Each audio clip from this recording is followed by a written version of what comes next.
Hello my dear students, how are you my dear students? Hopefully you all are doing great. Today we are going to discuss a new topic which is Wheatstone Bridge. This is 13th chapter of second year. This is so much important topic to find out the unknown resistance. In this topic we explain how we find out the unknown resistance of any resistance, any type of resistance. These are so many resistance, so many types of resistance, and in this topic we can explain how we find out the unknown resistance. Okay dear students, okay let's start. Wheatstone bridge. To find out the value of unknown resistance, हमारे पास कोई भी unknown resistance हो जो जिसकी value हमें नहीं पता, means के कितने ओम की है, इसकी वैल्यू क्या है, कितने ओम की रेजिस्टेंस है, 100 ओम की है, 10 ओम की है, 13 ओम की है, चाहे जितने ओम की है, तो हम उसकी वैल्यू फाइंड 1k की है, 1k ओम रेजिस्टेंस है, 22 पॉइंट समथिंग की रेजिस्टेंस है, किसी भी किस्म की रेजिस्टेंस की वैल्यू फाइंड आउट करने के लिए हम व्हीटस्टोन ब्रिज इससे हम वैल्यू फाइंड आउट करते हैं। और जो मैंने कल आपको टॉपिक पढ़ाया था वो टॉपिक था, क्या टॉपिक था सोचिए जरा, कल का टॉपिक क्या था आप लोगों का, दिमाग लगाइए। कल आप लोगों को मैंने पढ़ाया था किरचॉफ वोल्टेज लॉ, आज वही सारा इस सर्किट में लगेगा और किरचॉफ वोल्टेज लॉ से हम वैल्यू फाइंड करेंगे अननोन रेजिस्टेंस की। ठीक है, व्हीटस्टोन ब्रिज के सर्किट पे किरचॉफ वोल्टेज लॉ लगाएंगे, वहां से हम वैल्यू फाइंड आउट करेंगे, how we find unknown resistance. ठीक है, इसकी मैं सबसे पहले कंस्ट्रक्शन बताता चलूं तो कंस्ट्रक्शन में हमारे पास 4 रेजिस्टेंस हैं, R1, R2, ये R2 है, R2, R3 and R4. These are 4 resistance.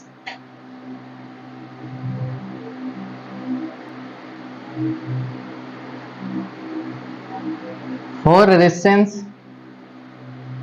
Next galvanometer है, सेंसिटिव गैल्वानोमीटर,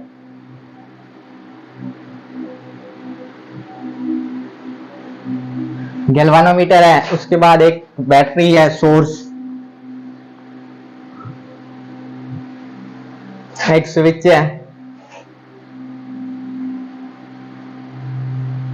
ठीक है डियर स्टूडेंट, ये इसकी हो गई construction.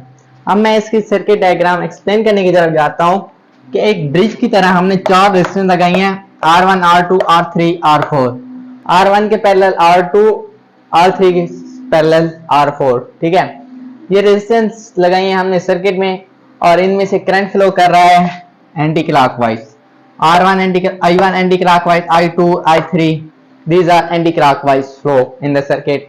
These show according to a battery. Battery से हम करंट फ्लो करते हैं तो बैटरी हमें बताएगी हम कैसे करंट फ्लो, कितना करंट फ्लो कर रहा है। ठीक है, ये हो गया हमारे पास।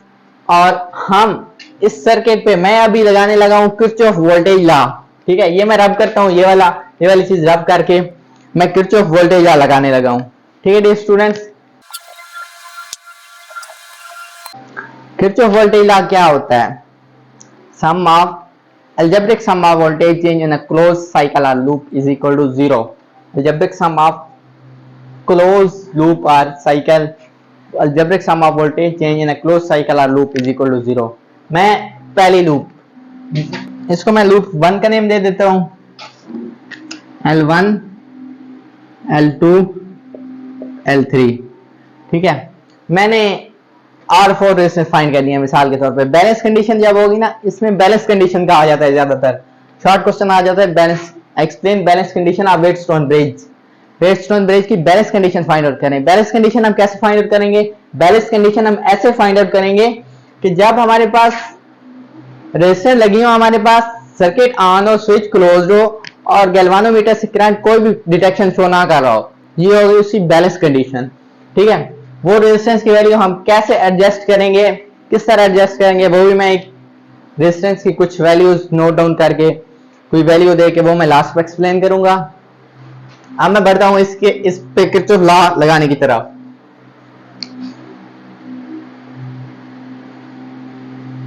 लूप 1 पे केवीएल लगाते हैं। लूप 1 पे जब केवीएल लगेगा तो सम ऑफ वोल्टेज चेंज, यहां से मैं स्टार्ट करता हूं इससे, ये इस तरह है ना, ये लूप 1 जो है ना वो है A B D A B D A, ये मैंने इसको ए बी सी का नाम दिया ना। ए से मैं स्टार्ट करता हूं, minus I1 R1 V is equal to I R, Ohm law से मैंने माइनस I1 R1 लिखा है, ठीक है। माइनस I1 R1 माइनस, यहां पे जो गैल्वानोमीटर की कोई ना कोई रेजिस्टेंस होती है। गैल्वानोमीटर किस लिए यूज होता है? For the detection of current, current की डिटेक्शन के लिए यूज होता है। करंट कितना गुजर रहा है, किसी सर्किट में से कितना करंट फ्लो कर रहा है, तो उसके लिए हम गैल्वानोमीटर यूज करते हैं। उसकी वैल्यू नोट करने के लिए हम गैल्वानोमीटर डिटेक्शन से करता है करंट गुजर रहा है। Value exact value find out नहीं करता, एग्जैक्ट वैल्यू हम एमीटर से फाइंड आउट करते हैं। वो शर्ट लगाते हैं, शर्ट रेजिस्टेंस लगा के वहां से हम गैल्वानोमीटर को एमीटर बनाते हैं। जब गैल्वानोमीटर एमीटर बन जाता है तो हमारे पास ये शॉर्ट करंट की वेरी थोड़ी अमाउंट का करंट हो तो ये वैल्यू फाइंड आउट कर देता है, लेकिन जब ज्यादा अमाउंट का करंट गुजर रहा हो तो ये डिटेक्शन शो करता है करंट गुजर रहा है।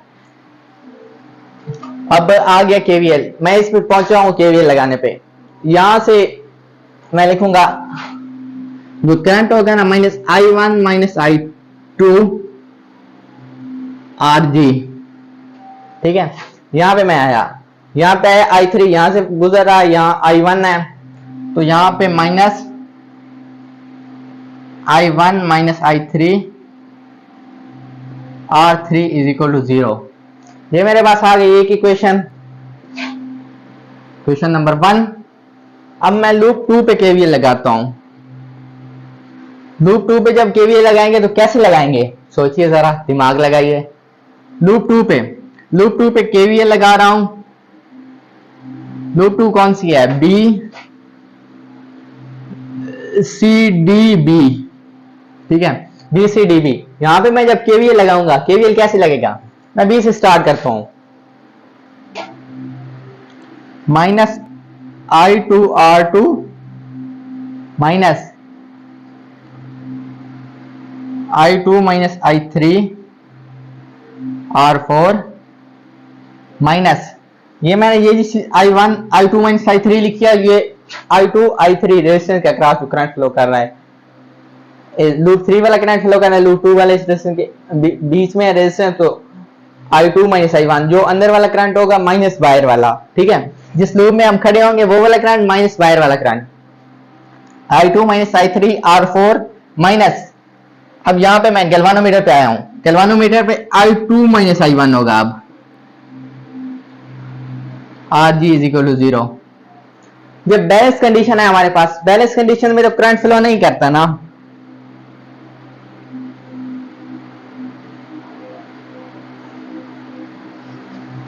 बैलेंस कंडीशन में हमारे पास कोई भी करंट फ्लो नहीं करता। बैलेंस कंडीशन में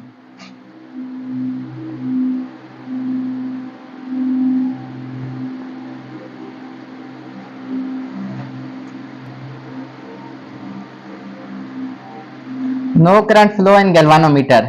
ओके डियर स्टूडेंट्स, अब जब करंट फ्लो नहीं कर रहा तो I1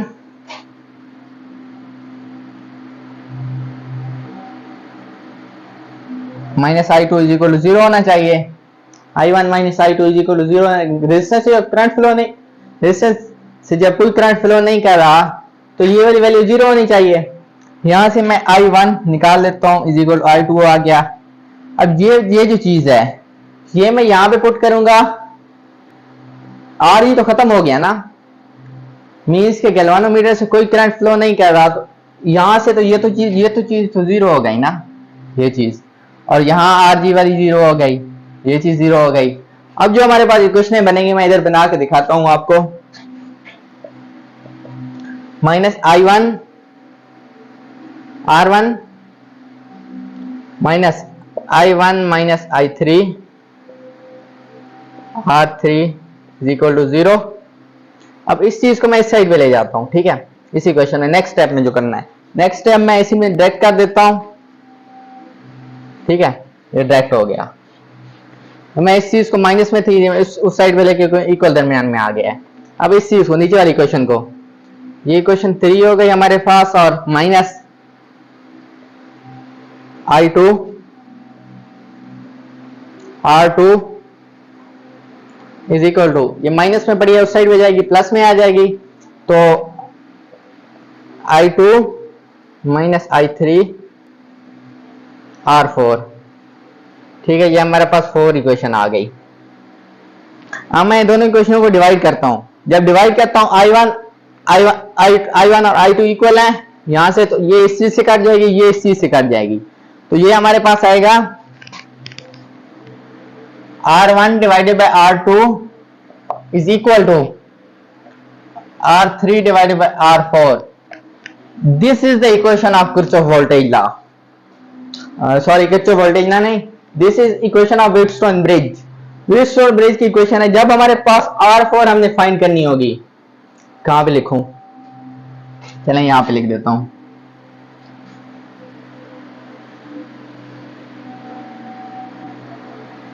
यहां पे नोट डाउन कर देता हूं,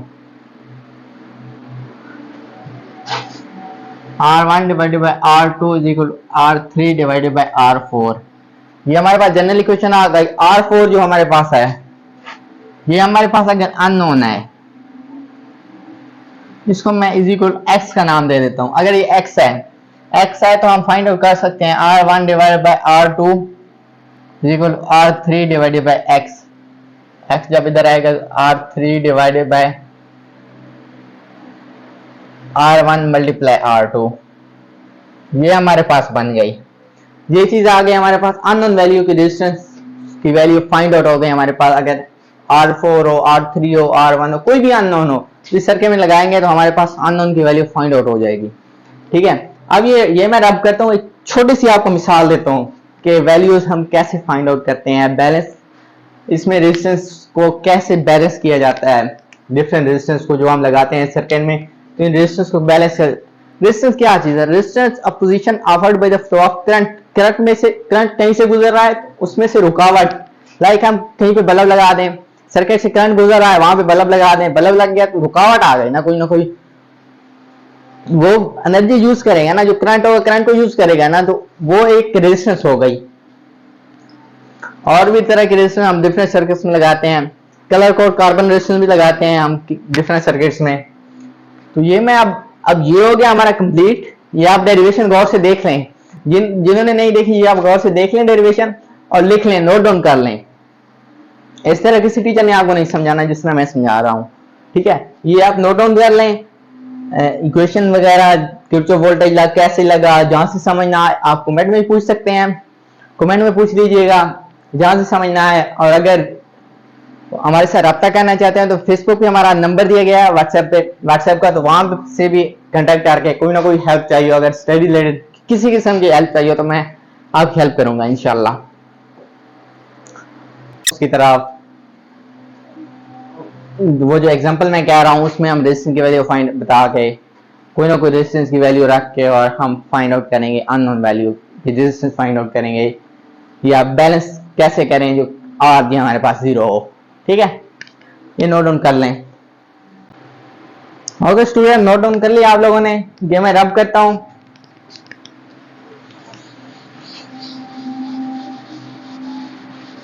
ये चीज लिखी रहने देता हूँ, ये हमें काम आएगी आगे।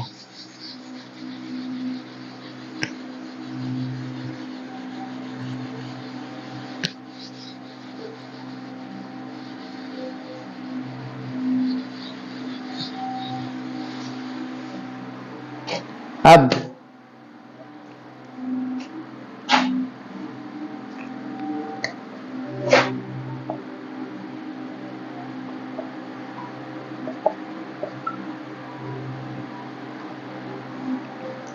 सिक्स, 3, 10, 5 मैंने ये 4 रेजिस्टेंस लिखी हैं, मैंने अपने से लिखी हैं। कोई ना कोई भी वैल्यू आप लिख लें। ठीक है, वो इस चीज को बैलेंस कर रही हो, इस इक्वेशन को बैलेंस कर रही हो। कैसे बैलेंस करेगी इस इक्वेशन को, अब देखते हैं कैसे बैलेंस करती है। अब ये है R1 divided by R2, R3 divided by R4। अब ये इक्वेशन को कैसे बैलेंस करती है? R1 divided by R2, R3 divided by R4। ये इक्वेशन ऐसे बैलेंस करेगी 6 डिवाइडेड बाय 3, 10 डिवाइडेड बाय 5। इसका 2 आंसर आया है 2। means left hand side is equal to right hand side. This implies that no current flow, no deflection,